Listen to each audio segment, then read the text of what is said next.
Hello students, આજના વિડીયોની અંદર આપણે જોઈશું ધોરણ 10નું ચેપ્ટર નંબર 6 જે છે કેલ્સીમાં ડેટાનું એડિટિંગ અને ફોર્મેટિંગ. તો આપણે ચેપ્ટર નંબર 5ની અંદર જોયું હતું કે કેલ્સીની અંદર સિમ્પલ ગણતરી કઈ રીતે થાય છે. હવે આ ચેપ્ટર નંબર 6ની અંદર આપણે ડેટાનું ફોર્મેટિંગ કરવાનું છે, એટલે કે ડેટાને વ્યવસ્થિત ફોર્મમાં ગોઠવવાના છે. અને બીજી વસ્તુ કે ડેટા જે આપણા હશે તે આપણી વર્કશીટને આપણે ડિલીટ કરવી છે, વર્કશીટનું નામ ચેન્જ કરવું છે, નવો ડોક્યુમેન્ટ એડ કરવો છે, ડોક્યુમેન્ટમાં કોપી પેસ્ટ કટ આ બધું કરવા માટે આ ચેપ્ટરની અંદર આપણે ઘણા બધા કમાન્ડ્સ જોવાના છે. તો હવે આપણે સ્ટાર્ટ કરીએ આ ચેપ્ટર. તો સૌથી પહેલો તો આપણો ટોપિક છે કેલ્સીમાં મૂળભૂત વર્કશીટ સાથેના કાર્યો. એટલે વર્કશીટ સાથેના આપણે કયા કયા કાર્યો કરી શકીએ એ પહેલાં તો જોવાનું છે. પરંતુ એ પહેલાં પણ આપણે એક વસ્તુ જોઈ લઈએ કે સ્પ્રેડશીટમાં માહિતીનો સંગ્રહ કરવા માટેનો મૂળભૂત એકમ કયો છે.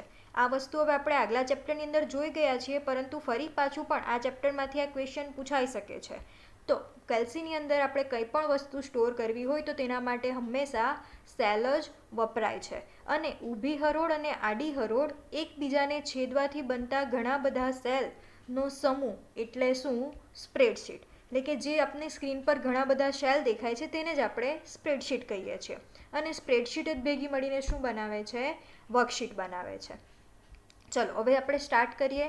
તો પહેલું વસ્તુ જોવાનું છે કે નવી સ્પ્રેડશીટ દસ્તાવેજ કઈ રીતે બનાવાય.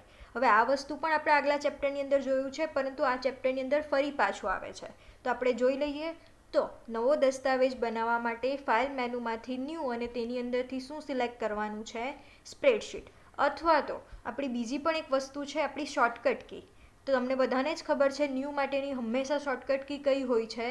Control N. તો તમે કંટ્રોલ એન કી દબાવીને પણ તમે નવી સ્પ્રેડશીટ બનાવી શકો છો. અને એ જ રીતે બીજો પણ આપણી પાસે એક ઓપ્શન છે સ્ટાન્ડર્ડ ટૂલબાર. હવે આપને ખબર જ છે કે સ્ટાન્ડર્ડ ટૂલબાર પર કયા વિકલ્પો આવેલા હોય છે. તો નવી ફાઇલ ખોલવા માટે, હયાત ફાઇલને ખોલવા માટે, ત્યારબાદ ફાઇલને સેવ કરવા માટે આ બધા વિકલ્પો હોય છે. તો આની અંદર પણ નવી ફાઇલને ખોલવા માટેનો વિકલ્પ હોય છે જે છે ન્યૂ ડોક્યુમેન્ટ. તો ન્યૂ ડોક્યુમેન્ટ આઇકોનની મદદથી પણ જે મેનુ ખુલશે તેની અંદરથી તમે સ્પ્રેડશીટ વિકલ્પ પસંદ કરીને એડ કરી શકો છો. તો ચલો આપણે જોઈ લઈએ કે કઈ રીતે એડ થાય છે. તો ફાઇલ મેનુમાંથી ન્યૂ, બરાબર, એની અંદરથી તમારે શું સિલેક્ટ કરવાનું છે? સ્પ્રેડશીટ. અથવા તો શું પ્રેસ કરશો? Control N. તો પણ નવી સ્પ્રેડશીટ આવી જશે. અને બીજી વસ્તુ કે જે આપણો આ સ્ટાન્ડર્ડ ટૂલબાર છે ત્યાં પણ એક આઇકોન છે જે હવે તમને દેખાય છે. એ આઇકોન શાનો છે? તો ન્યૂ માટેનો આઇકોન છે. તેના પર જો તમે ક્લિક કરશો તો પણ તમે નવી ફાઇલને, નવો સ્પ્રેડશીટને ખોલી શકો છો. બરાબર, આ વસ્તુ તો કોમન જ છે, લગભગ તમે બધા જાણતા જ હશો. હવે એ જ રીતે નેક્સ્ટ વસ્તુ આપણે જોવાનું છે કે હયાત ફાઇલને ખોલવા માટે શેનો ઉપયોગ થાય. તો એના માટે પણ તમને ખબર જ છે કે ફાઇલ મેનુમાંથી ઓપન. અથવા તો આના માટે પણ સેમ વિકલ્પ છે કે સ્ટાન્ડર્ડ ટૂલબારના ઓપન આઇકોનની મદદથી અથવા તો એની શોર્ટકટ કી કંટ્રોલ પ્લસ ઓની મદદથી. બરાબર, તો આ પણ જોઈ લઈએ કે સ્ટાન્ડર્ડ ટૂલબાર પર એ વિકલ્પ ક્યાં છે. તો એના માટે સ્ટાન્ડર્ડ ટૂલબાર પર જે સેકન્ડ નંબરનો વિકલ્પ છે તે છે ઓપન માટેનો વિકલ્પ. એટલે ત્યાંથી તમે કરી શકો, અથવા તો ફાઇલ મેનુમાંથી ઓપન, અથવા તો એની કંટ્રોલ પ્લસ ઓ શોર્ટકટ કીની મદદથી. હવે એ જ રીતે નેક્સ્ટ આપણે વસ્તુ જોવાની છે કે સ્પ્રેડશીટનો સંગ્રહ કરવા માટે શેનો ઉપયોગ થાય. તો હવે એ વસ્તુ પણ આપણે જાણીએ છીએ કે ફાઇલ મેનુમાંથી સેવ. અને જો દસ્તાવેજને આપણે કોઈ બીજા નામથી સેવ કરવું હોય, એટલે કે જો ઓલરેડી એ આપણો દસ્તાવેજ સેવ જ હશે અને એને બીજા નામથી તમારે સેવ કરવો હશે તો શેનો ઉપયોગ થશે? ફાઇલમાંથી સેવ એઝનો ઉપયોગ થશે. તે પણ આપણે કરીને જોઈ લઈએ. તો હાલમાં જે દસ્તાવેજ છે તે ઓલરેડી CALC નામથી સેવ છે. હવે આપણે એને જો બીજા નામથી સેવ કરવું હોય તો શેનો યુઝ થશે? ફાઇલ મેનુમાંથી સેવ એઝ. અને એની અંદરથી જે ડાયલોગ બોક્સ ખુલશે તેમાં તમે નામ બદલીને પાથ જે આપવો હોય તે તમે આપી શકો છો. તો આ જ ફાઇલ તમારી બીજા નામથી સેવ થઈ જશે. બરાબર, અને સેવ કરવા માટે તો સિમ્પલ ફાઇલ મેનુમાંથી સેવ અથવા તો કંટ્રોલ એસ એની શોર્ટકટ કી છે તેનો તમે યુઝ કરી શકો છો. એવી જ રીતે નેક્સ્ટ વસ્તુ છે સ્પ્રેડશીટને બંધ કરવા માટે શેનો ઉપયોગ થાય. તો સ્પ્રેડશીટને બંધ કરવા માટે ફાઇલ મેનુમાંથી ક્લોઝનો ઉપયોગ થશે. જો ફાઇલ મેનુમાંથી ક્લોઝ. બરાબર, જેવું તમે ક્લોઝ પર ક્લિક કરી દેશો એટલે હાલમાં જે સ્પ્રેડશીટ ઓપન છે તે જ બંધ થશે, તમારો કેલ્સી પ્રોગ્રામ બંધ થશે નહીં. અને આખો કેલ્સી પ્રોગ્રામને જો તમારે બંધ કરવો હોય તો શું કરવું પડશે? ફાઇલ મેનુમાંથી એક્ઝિટ અથવા તો જે આપણા ક્લોઝનું બટન દેખાય છે તે બટનની મદદથી પણ તમે બંધ કરી શકો છો. હવે આપણે નેક્સ્ટ જોઈએ જે ચેપ્ટરનો પાર્ટ છે એ. તો નેક્સ્ટ ચેપ્ટરનો પાર્ટ છે કે વર્કશીટનો વિવિધ બંધારણમાં સંગ્રહ કરવો હોય તો કઈ રીતે કરાય. એટલે કે હાલમાં જે આપણે વર્કશીટનો સંગ્રહ કરીએ છીએ તો એનું એક્સટેન્શન શું હોય છે, અનુલંબન શું હોય છે, તો એ હંમેશા .ods હશે. પરંતુ સ્પ્રેડશીટ એટલે કે કેલ્સીની અંદર તમે એક કરતાં વધારે અનુલંબન સાથે પણ ફાઇલને સ્ટોર કરી શકો છો. એટલે કે જુદી જુદી ફાઇલ પણ તમે બનાવી શકો છો. તો આ વસ્તુ હવે કઈ રીતે થશે? તો એના માટે તમારે જ્યારે પણ સેવનો ડાયલોગ બોક્સ ઓપન હશે એટલે કે ફાઇલ મેનુમાંથી તમે જ્યારે પણ સેવ પર ક્લિક કરશો કે સેવ એઝ પર ક્લિક કરશો ત્યારે શું થશે? તો ત્યારે એક ઓપ્શન તમને અહીંયા જોવા મળશે, સેવ એઝ ટાઈપ. એટલે કે આની અંદરથી તમારે જે પણ ફાઇલ ફોર્મેટમાં સેવ કરવું હોય તે પહેલાં અહીંયાથી સિલેક્ટ કરી લેવાનું છે. હવે આની અંદર તો ઘણી બધી ફાઇલ ફોર્મેટ છે, પરંતુ આપણા સિલેબસની અંદર આપણે 2-3 ફાઇલ ફોર્મેટ જોવાની છે કે એ શેના માટેની ફાઇલ ફોર્મેટ છે. બરાબર, તો એટલું આપણે જોઈ લઈએ શેના માટેની ફોર્મેટ છે.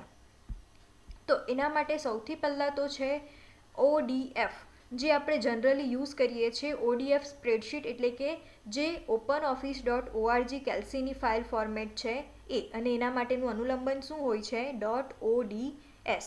અને જો આપણે કોઈ ફાઇલને ટેમ્પલેટ તરીકે સ્ટોર કરવી હશે તો એના માટેનું શું અનુલંબન છે? તો એના માટેનું એક્સટેન્શન છે .ots. એટલે કોઈ ફાઇલને જો તમે .ots થી સેવ કરશો તો શું થશે?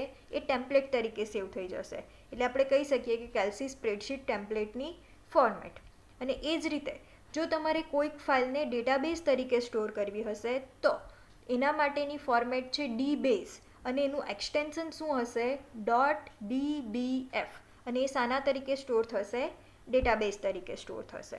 અને એ જ રીતે જો તમારે CSV ફાઇલ તરીકે સ્ટોર કરવી હોય તો એક્સટેન્શન શું લખવું પડશે? CSV. પરંતુ આ CSV ફાઇલ એ વળી શું છે?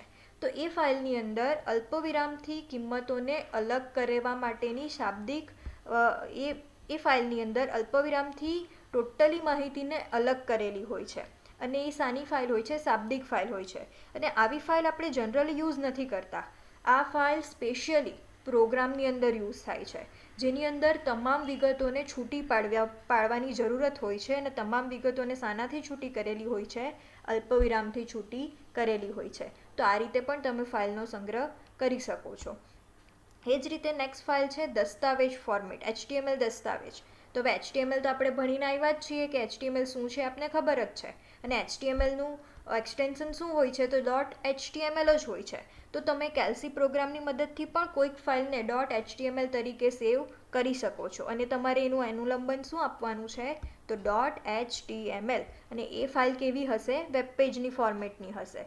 હવે એ જ રીતે તમે PDF તરીકે પણ કોઈક ફાઇલને કેલ્સીની મદદથી સ્ટોર કરી શકો છો. હવે PDFનું ફૂલ ફોર્મ તો તમને ખબર જ હશે, પોર્ટેબલ ડોક્યુમેન્ટ ફોર્મેટ. અને તમને ખબર જ એ પણ છે કે કોઈ પણ તમે ફાઇલને PDF બનાવેલી હોય તો એ ફાઇલને તમે આસાનીથી ઓપન કરી શકો છો. એટલે જ તો જે આ PDF એક્સટેન્શન છે તે વિશ્વવ્યાપી એડોબનું ફોર્મેટ છે. એટલે તમારે કોઈ પણ જગ્યાએ જવું હોય તો તમારે કોઈ પણ ફાઇલને શામાં પહેલાં કન્વર્ટ કરી દેવાની? PDFમાં કન્વર્ટ કરી દેવાની. તો તમે કોઈ પણ ફાઇલને આસાનીથી ખોલી શકશો અને તમારી ફાઇલની અંદર કોઈ પણ ચેન્જીસ થશે નહીં. બરાબર. અને એ જ રીતે નેક્સ્ટ જો તમારે માઇક્રોસોફ્ટ એક્સેલ 2007ની અંદર ખુલે તેવી ફાઇલ તરીકે સેવ કરવી હોય કેલ્સીની ફાઇલને, તો તમે શાના તરીકે? .xlsx તરીકે પણ એને સેવ કરી શકો છો. અને એ શામાં ખુલશે? તો MS Office 2007માં ઓપન કરી શકો છો પછી એમાં તમે. એ જ રીતે નેક્સ્ટ છે માઇક્રોસોફ્ટ એક્સેલ 2003. એટલે કે 2003ની સ્પ્રેડશીટ તરીકે જો તમારે સેવ કરવું હોય તો તમારે એક્સટેન્શન શું આપવાનું રહેશે? .xls. બરાબર. હવે તો આમાંથી તમને ઘણા ક્વેશ્ચન પૂછાઈ શકે તેવા છે, તો તમારે યાદ રાખવું પડશે કે કયું અનુલંબન શેના માટેનું છે. બરાબર, એ ક્વેશ્ચન ઘણા પૂછાઈ શકે તેવા છે. હવે આપણો નેક્સ્ટ ટોપિક છે કેલ્સીમાં વર્કશીટ સાથેના કાર્યો. તો સૌથી પહેલું એની અંદર છે કે વર્કશીટનું નામ બદલવું.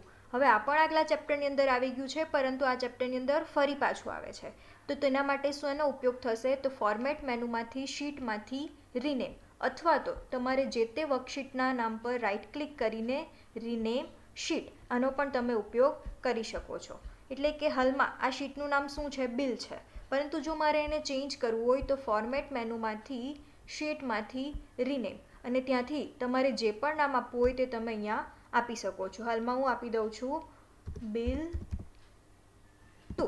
બરાબર, ઓકે, જોઈ લો તમારું નામ બદલાઈ ગયું છે. એ જ રીતે તમે આના પર રાઇટ ક્લિક કરીને રિનેમ શીટની મદદથી પણ સેમ રીતે એને રિનેમ કરી શકો છો. એ જ રીતે હવે આપણે નેક્સ્ટ જોઈએ તો વર્કશીટનો રંગ બદલવો. એટલે કે વર્કશીટનું જે ટેબ હશે તેનો કલર જો તમારે ચેન્જ કરવો હોય તો તે કઈ રીતે થાય?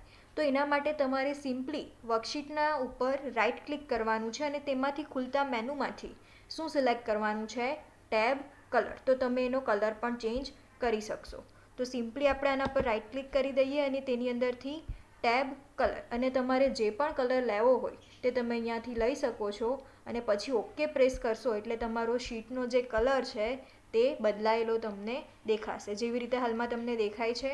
આ બાકીના બધા શીટનો કલર કયો છે? વ્હાઇટ છે, પણ આપણે જે પિંક કલર સિલેક્ટ કર્યો છે તે અહીંયા આવી ગયો છે.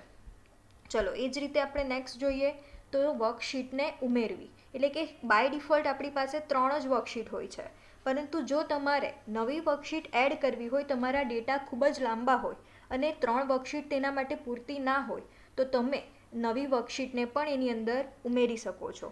તો એ કઈ રીતે ઉમેરવાશે? તો એના માટે પણ 2 રીત છે. એક તો ઇન્સર્ટ મેનુમાંથી શીટની મદદથી તમે એડ કરી શકશો, અથવા તો તમે વર્કશીટના ટેબ પર રાઇટ ક્લિક આપીને ઇન્સર્ટ શીટની મદદથી પણ નવી વર્કશીટને એડ કરી શકશો. તો આપણે જોઈ લઈએ. તો સૌથી પહેલાં તો આપણે રાઇટ ક્લિક આપીને જોઈએ છીએ. તેની અંદર તમને દેખાય જ છે ઇન્સર્ટ શીટ, અને આની મદદથી તમે ક્યાં આ શીટને એડ કરવી છે તે પોઝિશન પણ આપી શકો છો. પછી કેટલી શીટ તમારે એડ કરવી છે તે પણ આપી શકો છો, શીટનું નામ પણ આપી શકો છો. અને જેવું તમે ઓકે બટન પર ક્લિક કરી દેશો એટલે તમારી નવી શીટ એડ થઈ જશે. જો હવે આપણી નવી શીટ એડ થઈ ગઈ છે, શીટ 4. બરાબર, અને એ જ રીતે તમે ક્યાંથી કરી શકશો? તો ઇન્સર્ટ મેનુમાંથી શીટની મદદથી પણ કરી શકશો. જો હવે આની અંદરથી પણ આપણો સેમ ડાયલોગ બોક્સ ઓપન થાય છે, એટલે તમે આની મદદથી પણ શીટને એડ કરી શકો છો. હવે એ જ રીતે આપણો નેક્સ્ટ ટોપિક છે વર્કશીટને ઉમેરી તો દીધી છે હવે આપણે. તો હવે આપણે વર્કશીટને શું કરતાં પણ શીખવાનું છે? ડિલીટ કરતાં પણ શીખવાનું છે. તો એના માટે વર્કશીટને ડિલીટ કરવા માટે એડિટ મેનુમાંથી શીટ અને તેની અંદરથી ડિલીટ વિકલ્પ, અથવા તો એ શીટ પર તમે રાઇટ ક્લિક આપીને ડિલીટ શીટની મદદથી પણ શીટને ડિલીટ કરી શકો છો. તે વસ્તુ પણ કરીને જોઈ લઈએ. તો સૌથી પહેલાં તો આપણે મેનુનો યુઝ કરી દઈએ. ફોર્મેટ મેનુમાંથી શીટ અને એની અંદરથી ફોર્મેટ મેનુ નહીં, પણ કયું મેનુ? એડિટ મેનુમાંથી શીટ અને તેની અંદરથી શું સિલેક્ટ કરવાનું છે? ડિલીટ. તો તમારી શીટ નીકળી જશે. બરાબર, આપણી શીટ 4 હવે ડિલીટ થઈ ગઈ છે. એ જ રીતે જો તમારે બીજી શીટને ડિલીટ કરવી હોય તો બીજી રીત આપણી કે શીટ પર તમે રાઇટ ક્લિક આપીને પણ ડિલીટ શીટ ઓપ્શનનો યુઝ કરી શકો છો. એટલે આ રીતે પણ તમે વર્કશીટને ડિલીટ કરી શકો છો. હવે એ જ રીતે કે રો તમારે જો વચ્ચે એડ કરવી હોય અને કોલમ એડ કરવી હોય તો એ કઈ રીતે થાય? તો એના માટે ઇન્સર્ટ મેનુમાંથી રોઝ, અને જો કોલમ એડ કરવી હોય તો ઇન્સર્ટ મેનુમાંથી કોલમ્સ. તો એ પણ આપણે કરીને જોઈ લઈએ. હવે વિચારો કે મારે અહીંયા એક રોને એડ કરવી છે, તો એના માટે ઇન્સર્ટ મેનુમાંથી રોઝ. બરાબર, જો આપણી એક રો ઉપર એડ થઈ ગઈ છે. અને એ જ રીતે જો મારે કોલમ એડ કરવી હશે તો ઇન્સર્ટ મેનુમાંથી કોલમ. તો આપણી એક કોલમ પણ એડ થઈ ગઈ છે. આ રીતે તમે રો અને કોલમને પણ એડ કરી શકો છો. અને એ જ રીતે રો અને કોલમની જો આપણે પહોળાઈ અને ઊંચાઈ નક્કી કરવી હોય તો એ કઈ રીતે થાય? તો એના માટે ફોર્મેટ મેનુમાંથી કોલમ અને એની અંદરથી વિડ્થ, એટલે પહોળાઈ વધારવા માટે વિડ્થ, અને તમારે જો ઊંચાઈ વધારવી હોય તો ફોર્મેટ મેનુમાંથી કોલમમાંથી હાઇટ. આ રીતે તમે એની પહોળાઈ બદલી શકો છો. બરાબર, તો એ વસ્તુ પણ થોડું કરીને જોઈ લઈએ. ચલો, તો જે આપણી આ રો છે એની આપણે હાઇટ થોડી બદલવી છે. તો એના માટે શેનો ઉપયોગ કરવાનો છે? ફોર્મેટ મેનુમાંથી રોની હાઇટ આવશે, એટલે રોમાંથી હાઇટ, અને તમારે જેટલી પણ હાઇટ આપવી હોય તેટલી તમે આપી શકો છો. હું આપી દઉં છું 0.25. ઓકે, જોઈ લો મારી હાઇટ વધી ગઈ છે. એ જ રીતે જો તમારે કોલમની પહોળાઈ વધારવી હોય તો તેના માટે શેનો ઉપયોગ થશે? તો તેના માટે ફોર્મેટમાંથી કોલમમાંથી વિડ્થ, એટલે તમે એની વિડ્થ પણ તમારી રીતે આપી શકો છો. હાલમાં હું આપી દઉં છું 95. ઓકે, જોઈ લો મારી વિડ્થ પણ સેટ થઈ ગઈ છે. આ રીતે તમે રોની હાઇટ અને કોલમની વિડ્થને પણ સેટ કરી શકો છો. હવે નેક્સ્ટ કે રો અને કોલમને ડિલીટ કરવી હોય તો એ કઈ રીતે થાય? તો સૌથી પહેલાં તો રોને સિલેક્ટ કરીને તમે રાઇટ ક્લિક આપીને ડિલીટ રોઝ કરી શકશો, અથવા તો એડિટ મેનુની મદદથી ડિલીટ સેલ્સ વિકલ્પની મદદથી પણ તમે રો અને કોલમને ડિલીટ કરી શકશો. તો જે આપણે હવે વધારાની રો એડ કરી છે તેને આપણે ડિલીટ કરી નાખીએ. તો સિલેક્ટ કરીને સિમ્પલી તેના પર રાઇટ ક્લિક આપીને શું કરવાનું છે? ડિલીટ. બરાબર. પછી આપણે શેને ડિલીટ કરવાનું છે? રોને ડિલીટ કરવાનું છે. તો શું કરવું પડશે? Shift cell up. તો ઓકે, જોઈ લો આપણી નીકળી ગઈ છે. બરાબર ને? એ જ રીતે હવે આપણે કોલમને ડિલીટ કરવી હોય તો હવે આપણે એડિટ મેનુની મદદથી જોઈ લઈએ. તો એડિટ મેનુમાંથી આપણે શું કરવાનું છે? તો એડિટ મેનુમાંથી ડિલીટ સેલ્સ, અને એની અંદરથી શું કરવાનું છે? આપણે કોલમને ડિલીટ કરવાની છે. તો શિફ્ટ સેલ શું કરવું પડશે? લેફ્ટ કરવું પડશે. ઓકે, જોઈ લો આપણી કોલમ અને રો ડિલીટ થઈ ગઈ છે. બરાબર. જે રીતે આપણે કરવું હતું તે થઈ ગયું છે. ચલો હવે આપણે નેક્સ્ટ જોઈએ. તો વિભાગને સ્થગિત કરવો, એટલે કે કોઈક ભાગને આપણે વર્કશીટના કોઈક ભાગને ફ્રીઝ કરી દેવો હોય, એટલે આપણે ગમે તેટલું સ્ક્રોલ બારની મદદથી સ્ક્રોલ કરીએ અપ રાઇટ કે લેફ્ટ ટુ રાઇટ, બરાબર, તો તમારે એ સ્ક્રોલિંગમાં તમારો અમુક ભાગને સ્ક્રોલ ના થવા દેવો હોય તો એના માટે વિન્ડો મેનુનો ફ્રીઝ ઓપ્શન યુઝ થશે. તો ચલો આપણે થોડું કરીને જોઈ લઈએ તો આપને થોડી વધારે આઈડિયા આવી જશે. તો એના માટે સૌથી પહેલાં તો આપણી અહીંયા એક મિસ્ટેક થઈ ગઈ છે, આપણે આને પહેલાં ડિલીટ કરી દઈએ.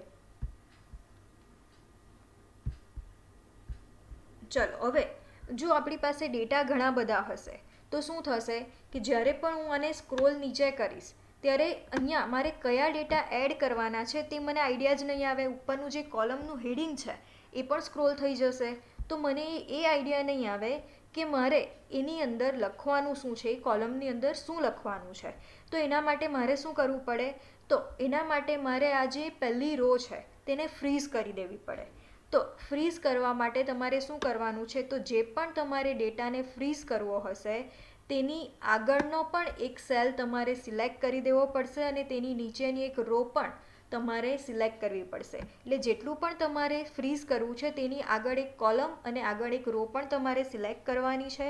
ત્યારબાદ શું કરવાનું છે? તો ત્યારબાદ વિન્ડો મેનુમાંથી ફ્રીઝ. હવે જેવું તમે ફ્રીઝ કરી દેશો ત્યારબાદ હવે જો તમે સ્ક્રોલ કરશો ને તો પણ તમારી જે પહેલી રો છે ને તે તમને સ્ક્રોલ થતી દેખાશે નહીં, અને એ જ રીતે તમે લેફ્ટ ટુ રાઇટ પણ સ્ક્રોલ કરશો ને તો પણ તમારા આટલા ડેટા સ્ક્રોલ થશે નહીં. એનો મતલબ કે આટલો પાર્ટ હવે શું થઈ ગયો છે? ફ્રીઝ થઈ ગયો છે. તો આ રીતે તમે ફ્રીઝ કરી શકો છો. અને જો તમારે અનફ્રીઝ કરવું હોય એટલે પાછું હતું તેવું જ કરી દેવું છે તો એના માટે પણ સિમ્પલી તમારે શું કરવાનું છે? વિન્ડો મેનુમાંથી ફ્રીઝ, એટલે ફરી પાછું તમારું અનફ્રીઝ થઈ જશે. બરાબર. તો આટલું હવે આજે આપણે જોઈ લીધું છે. હવે નેક્સ્ટ ચેપ્ટરની અંદર આપણે ચેપ્ટરનો નેક્સ્ટ પાર્ટ જોઈશું. નેક્સ્ટ વિડીયોની અંદર ચેપ્ટરનો નેક્સ્ટ પાર્ટ જોઈશું. ત્યાં સુધી ગુડ બાય.